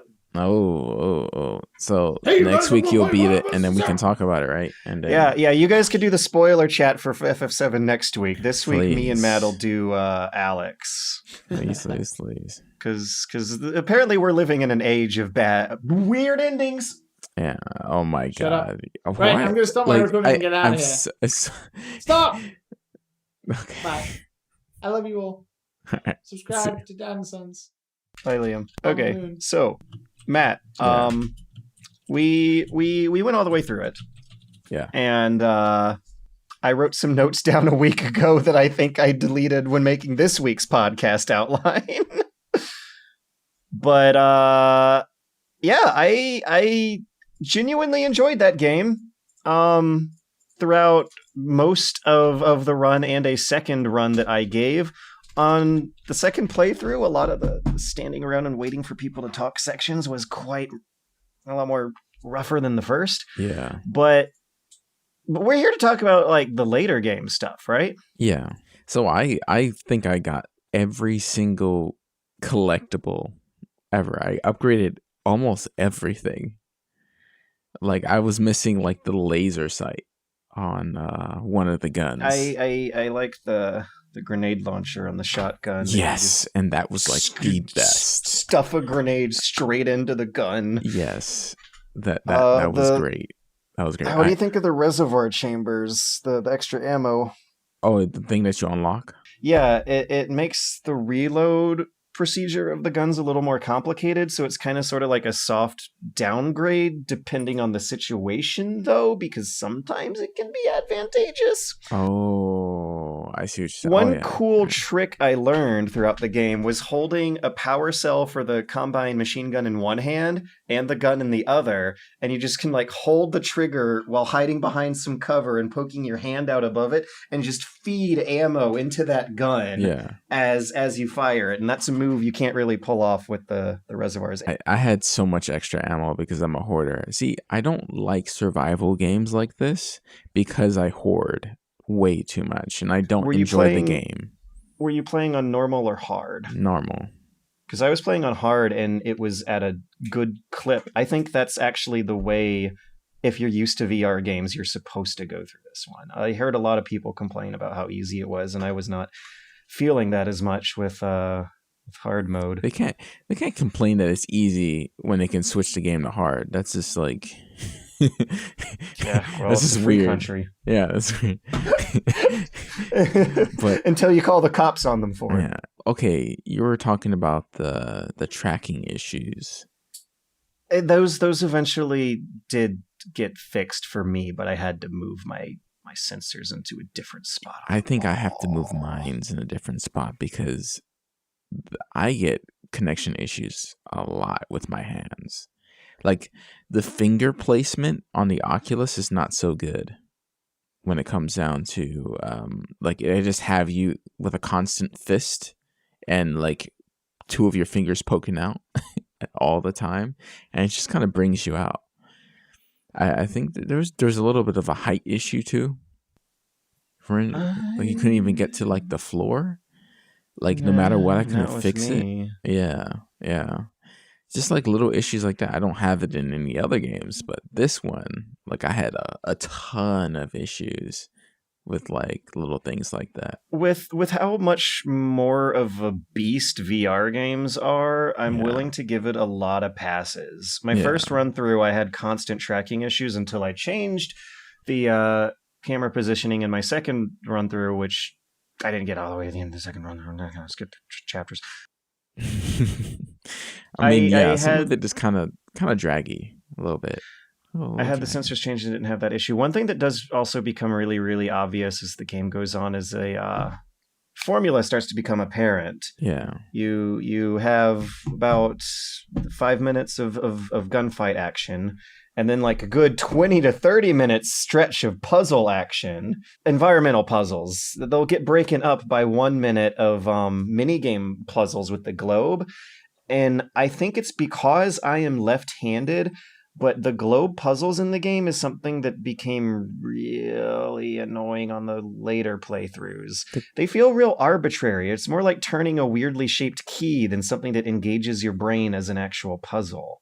Yeah. I don't know if that's the intention or not. Oh, the VR things, where you're the sliding holographic, icons yeah. across a globe that you are turning around with your hand, which is going to be really funny to watch players with mouse and keyboard try to play that. Ooh, more developments have been made in that world if you're intrigued. Yeah. I'm going to show you some new videos. This is some good God. shit. I hope I can find the right one, but I saw a video just released yesterday that actually animates the hands with your mouse and keyboard. And I will post it into our Discord now. I hear you sigh, but I'm really interested to hear your reaction when you actually look at the video and see. What the heck? So she's constantly pointing. She's moving around her whole life with just like Tyrannosaurus Rex hands. Oh my God. You can vaguely hover them over something and try to get them to connect, and you can see them press a squeeze button, but it is not elegant at all. None of this clearly is elegant. clearly shows what's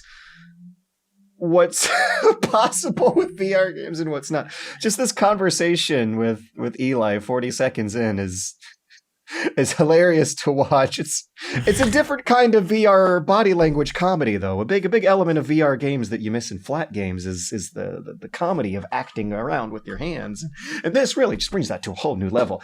But anyways, we're eventually gonna have to talk about the ending, right? Yeah. Okay. So And I this think is like Half-Life this guy- 2.5. I don't want it to be, though. I didn't want it to be. I think this ending got kind of a mixed receptions, but I feel like I'm a little softer on it than most people. How are you? I don't know. Like it's hard to describe because I just don't understand G-Man's position. It just seems weird. At this me. point, we just have to narrow it down from a lot of possibilities. Yeah, I've watched many But- videos of like what he could be, but like my employers are blah blah blah. Like, okay, like what's happening? And now you're taking Alyx. Alyx didn't know that this was gonna happen to her. She just doesn't say anything throughout any of the second games. Like, what is happening here? I think you're in a different continuity after the ending. The G-Man is an alien Time Lord who...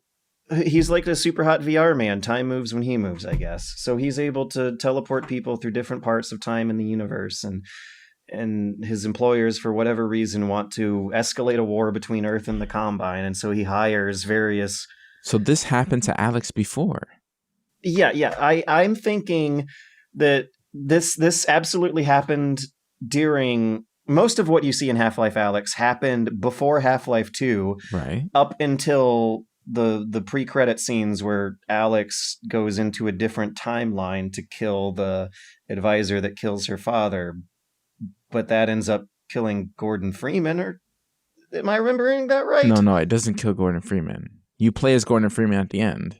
You get the little crowbar. Remember? Mm-hmm. And I felt she saves everyone. The consequences, she gets taken away by G-Man. Well, you also see her die from the advisor in that ending, right? No, Like a vengeful. Yeah, Alyx.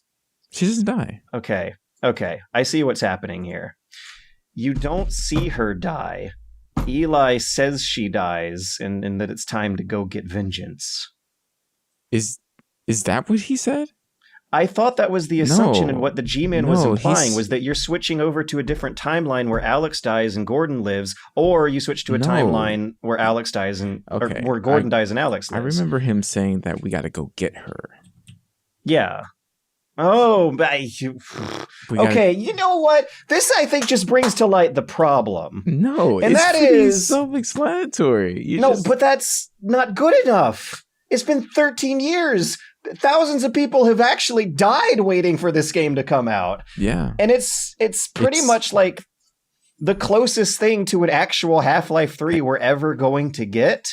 Yeah, I don't know if I really care for the ending. Like, there's a lot of it that just doesn't make any sense. I was expecting, as coy and fan servicey as it would have been, I absolutely was expecting and would have appreciated a little bit of fourth wall breaking acknowledgement from that. Like, at least the G-Man saying something like, my employers didn't want to go through this ordeal a third time, but we are going to give you a new hire. There's a lot of places I think they could have gone other than retconning the previous game and continuing on as if nothing ever actually happened for 13 years of real life and 10... No, it's only like a few days before Gordon arrives in this game in terms of how much of a prequel this is compared to Half-Life 2, because don't the Vortigaunts prophesize that he's going to be showing up soon? I don't know. I don't exactly know the timeline between Half-Life Alyx and Half-Life 2, but it represents, I think, way too big of a gap to be playing it off as if nothing ever happened all along. Yeah. Yeah, this game was cool as a VR game. I don't know absolutely. like if it excellent. It really nailed it for me. You know? I did get the Super Mario 64 feels on my first day. You can see my reactions at the final levels of the ending. Like, I was just speechless. When you get the Kamehamehas and you're blasting combines. Oh, that was cool. Yeah. Was cool. That was really freaking cool. Like, the incredibly natural reaction of your body and what you get out of a video game when you play VR games is just freaking unreal. Like, I looked at a glowing orb of energy in my hand. I poked it with a finger to see what would happen. My jaw dropped, and then I slung it at a wall and it bounced and hit a bad guy. I looked at my other hand and was like, holy crap. Like I actually, without even consciously trying, acted out this real dramatic body language of events that looked like a cutscene that I was playing. Shit's cool as hell. It was a great VR game. What you talk about, man? Yeah, I know. I don't know, man. I guess I've played too much, so it's just like, okay, this is cool. I like it. The only part of that game that I'm lukewarm on are the endings and the sections where you stand around and watch the talk. I feel like I probably would have enjoyed it more if it didn't I'm a little iffy on the puzzles. They get repetitive, but I can live with that. I just feel like the ending is the one thing that I think they could have worked a bit harder on to pass it over into sublime territory, because nailing the ending of a 13-year wait for a sequel people never thought would actually happen is something that would have knocked the whole experience out of the park, and I am a little sad that the very end of that experience put me back in the park. I wish I had better performance with it. I think that's probably what. So yeah, you were getting frame rate issues? Yeah, stuttering. Which is interesting, because it was hard to tell sometimes. Like, I would see the frame pause and try to keep up with my motions, but it did... frame drops in VR don't look like frame drops normally. It's weird, like, because I didn't really realize it. I was like, something's a little clunky about it, but like it's fine, right? And then I start to get tired, and every time I would play, I would get tired. But when I would play, Pavlov with you, it was nothing happened. But for some reason, in this game, I did, and then I looked it up, and it seems like everyone is having these issues. like just like frame rate issues on like not like they're running on like some type of 1050 Ti or anything like that. They're running on a good system and something's wrong. I got some big dips in the end. I'm going to think it's because I had Shadows on high and was streaming at the time, but did you I get lowered a lot of dips everything when you were and Kamehamehaing your way? Did it stutter for you during that one? no, I didn't get it's been the same throughout the whole thing. It doesn't change regardless of if I put it on low, everything on low, including textures, everything doesn't change. It's like the same thing. Does it still look good? Yeah. So, I mean, it was fun. I just didn't feel well when I was playing it. I was just like, yeah. And I played it for a while. That game was long. That game was Oh, yeah. long. That's the other thing that like really surprised me was how like I was in for a good 18 hours. Yeah, that's insane, man. Like the actual Half-Life games can oftentimes be shorter than this one. Yeah. All in all, I did enjoy it. I had the time of my fucking life. I can't wait to go through a second playthrough all the way through. Like now that the switches, the sensors have been switched off, and that it's been a while, and I forgot some finer details, and that I'll actually have a pad of notes in front of me for the review next time. And that the hype has died down and I can be a little more sensible about whatever I end up writing. I'm really looking forward to a legit second playthrough on hard mode all the way. Yeah. I'll probably if they patch it or something, maybe I'll give it another try, but that's pretty much it for me. I'm looking at some old video footage and I'm also remembering how much I loved the puzzles where you had to follow the wires through the walls. Do you remember those? Yeah, I think all the puzzles for me were probably the highlight for me. But I did not like the globe puzzles at all. What did you think about the globe puzzles? I love them all, to be honest. All of them were pretty cool. You're right-handed, right? Yes. I think that makes a huge difference because the globe is always really close to an object behind it. So I'm trying to visualize it with the webcam. Mm-hmm. But with the way they place the objects behind the globe, there's usually more clutter to the left of it than to the right of it. Where you can move the globe. I know, but it's still You can move it closer. You can move it far away. You can move whatever section you want to. The placement of clutter on some control panels, as a left-handed person on some puzzles, is just it's just a little annoying, is all. Yeah, the trap. Disarming the traps are so good too. Yeah, I enjoyed how cute it felt. Yeah, it's like it felt stuff. like a cute kawaii Nintendo version of defusing a fucking bomb. Yeah, just very delicately slither your snake through the safety zone. Don't hit the walls. Oh my god. Yeah. Yeah. Yeah, it was good. It's good. It's good. I mean, that's pretty much it for me. Like, I don't know. Like, it was. They had some good dialogue. Oh yeah. The aliens were Russ funny.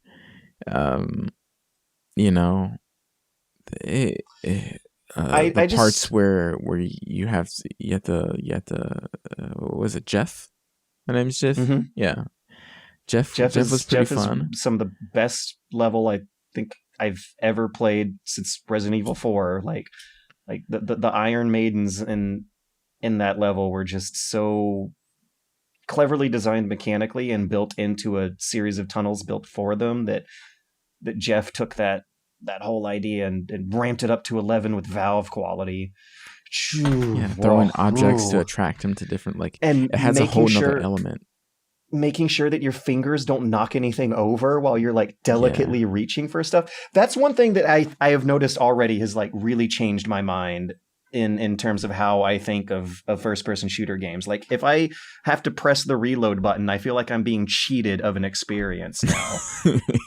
Like I was playing Resident Evil, right? And it's supposed to be scary, intense, but fuck that. I can just press a button to reload. No, everything about that's scary about being in a gunfight goes away when you realize how advantageous it is to just press a button to reload your gun. Resident Evil VR would be intense. Oh yeah, and you say that, but I did that in like 2016. Catch up, son. Us PSVR owners have the good life. No, I'm talking about real real VR. Yeah. So, yeah, I love reloading in video games now. Having to pay attention to what your hands are doing feels like something that so many games lack, that Half-Life Alyx was built from the ground up to have you doing all the time. You're always rummaging through cabinets and trash, sliding stuff out of the way to pick a specific object you want out of the pile. And the gravity gun. Reloading animations, gravity gloves, Kamehameha Combine at the very, very end. So many elements of that game are built to make use of your hands. And when I was going through some RE3 just now without it, it felt like it wasn't as scary as it could have been. No. I think my nerves are steel now. Yeah. Can you imagine trying to reload while zombies coming after you and you just know where to go? That's it's too intense for me. No teleporting. Actually, that does bring up a good point, and that is that Half-Life Alyx's teleport is OP as shit. Yes, it is. It's too OP. I am down with handicapping myself. Like, I wonder if I should just straight up open the console and like maybe there's a command that limits the distance you can use or something. You still want some kind of sprint, but not that. That's just way too much. Yeah, you could run away from enemies so easily. Yeah. And I know you like to break shit, so you're probably like glitching the hell out of these enemies. Yeah. I'm the kind of guy who never actually kills the zombies in Resident Evil. Yeah. I just shoot him in the leg and run away. Maybe they'll find a cure. Yeah, I'm the type of person who like shoots for the head, like stays, waits, kills them with 1 or 2 shots instead. And if it gets intense and it's just like those little frog guys in 2, I ran away from those. I hated those. They're animal sponges. They were just a waste of time. I just snuck by them because they didn't hear you. Oh, the hunters. Yeah. The ones that frogs. Crawl up on the wall. You thought they were. Yeah, come to think of it, I could see how you got a frog out of that weird just blob creature. Oh, this is disgusting creature. But yeah. We started talking about other games, but yeah, VR in this game is pretty good. The shooting is like second nature. Like I didn't even have to aim. Like I could just point the gun and shoot. Like yeah, I'm a little afraid of that, Matt. Are you been spending too much time at the range? No, the coronavirus, of course. But after though, I really liked the reflex scopes. Yes, how you got a little scanning effect sometimes, and could look through the visor at where the explosives in a room are before moving through. Yeah, felt like a cool little bit of Metroid Prime in my Half-Life. Yeah, it reminded me of RE4. I remember you be able to see like the frozen monster with the little worms on him. There's like something. Was there like a scope or something that allowed you to see like the little worms? Yeah. There was. You had to shoot them in the weak point, or else they'd come back right back. Ugh, gross. But yeah, remember their smile? Why did they decide those monsters needed to have a smile? Whoever made that decision it's not my friend. What are you buying? I like that guy. I do not like the smiling regenerators. You're gonna add some backstory to the shopkeeper. Why are the regenerators just like in Final smiling? Fantasy VII? They're gonna have a whole backstory of how he grew up before the calamity. You have to do some fetch quests for him. Oh. I'm looking at some screenshots of some RE4 regenerators, and now that I'm actually looking at their face, I'm wondering if they are smiling or not, or if my brain is just putting together an even more horrifying, subconscious type of this creature. Well, whatever. We're distracted. It's time to go. It's been 2 hours. It's been 2 hours. It's been 2 hours. Thanks for listening to the podcast. Thanks, I'm sorry I was vomiting on the couch last time. Well, hope you guys are doing well out there. You know, I'm stay safe. Yeah. Keep indoors. Stay sane. Talk to your friends on the internet at least once a week, kids. Yeah. That's normal social interaction, right? Yeah. I had to put myself on a diet and a at-home training because no gym being open really really fucks up everything, doesn't it? Well, I got that Beat Saber, so I'm good. Yeah, you beat. I'm not even lying. I've lost his lost saber weight over from there. this. Okay. Yeah. My beard is a lot thicker, but when I shave it, you guys will notice. I'm a fucking trash hermit. Bye.